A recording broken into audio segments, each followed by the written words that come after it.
केंद्रीय होम्योपैथिक अनुसंधान परिषद, आयुष मंत्रालय, भारत सरकार के सदस्य और देवी अहिल्या विश्वविद्यालय की कार्य परिषद के सदस्य तथा वरिष्ठ होम्योपैथिक चिकित्सक डॉक्टर ए.के. द्विवेदी एक दिवसीय प्रवास पर पत्रकारों से उन्होंने चर्चा की, जिसमें उन्होंने एनीमिया के 3 प्रमुख प्रकारों iron deficiency anaemia, sickle cell anaemia और अप्लास्टिक एनीमिया के कारण, लक्षण और उपचार पर विस्तार से जानकारी दी और जागरूकता लाने का आह्वान किया।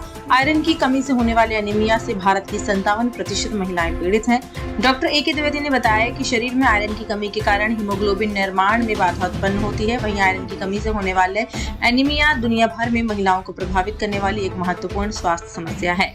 भारत में 57% महिलाएं आयरन की कमी से होने वाले एनीमिया से पीड़ित हैं। डॉक्टर द्विवेदी ने राष्ट्रपति को उनके द्वारा 25 वर्षों से होम्योपैथिक चिकित्सा के माध्यम से एनीमिया का उपचार कर लोगों को दिए जा रहे बेहतर इलाज की विस्तृत रिपोर्ट भी सौंपी है, जिसे देखने के बाद राष्ट्रपति ने डॉक्टर द्विवेदी की प्रशंसा कर उनके कार्य की सराहना भी की है। एनीमिया, रक्ताल्पता या खून की कमी, अगर आप ऐसे बात करेंगे तो बहुत ही गंभीर समस्या है जिसको लोग बहुत ही लाइटली लेते हैं।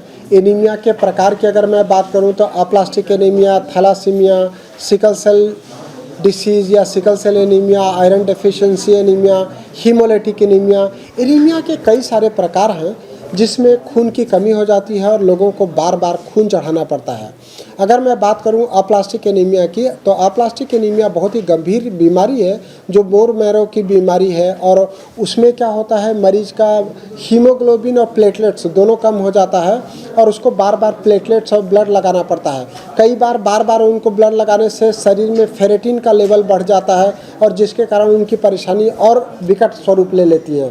तो ऐसी बीमारी जो किसी चिकित्सा पद्धति से नहीं ठीक हो रही, उसको हम होम्योपैथी से ठीक कर रहे हैं। अप्लास्टिक एनीमिया के काफ़ी सारे पेशेंट हमारे पास पूरे देश से आते हैं।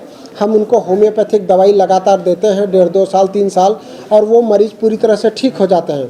जबकि ऐसे काफ़ी सारे मरीज आए जिनका आरबीसी, डब्ल्यूबीसी और प्लेटलेट, उसके साथ में हीमोग्लोबिन पूरी तरह से कम हो गया था। एम्स में, पीजीआई में इलाज कराया उन्होंने, वहाँ के डॉक्टर ने मना कर दिया या उनको बोला कि बोन मैरो ही आपको ट्रांसप्लांट कराना पड़ेगा और मरीज बोन मैरो ट्रांसप्लांट कराना नहीं चाहते थे या उनके पास उतना पैसे नहीं था। तब उन्होंने हमारे पास से होम्योपैथिक ट्रीटमेंट लिया और वो पूरी तरह से ठीक हो गए। पूरे देश से हमारे पास बच्चे भी आते हैं, महिलाएं भी आती हैं, बुजुर्ग भी आते हैं, मेल, फीमेल और चिल्ड्रंस, तीनों पे हम लोग होम्योपैथी ट्रीटमेंट से काफ़ी बेहतर परिणाम दे रहे हैं।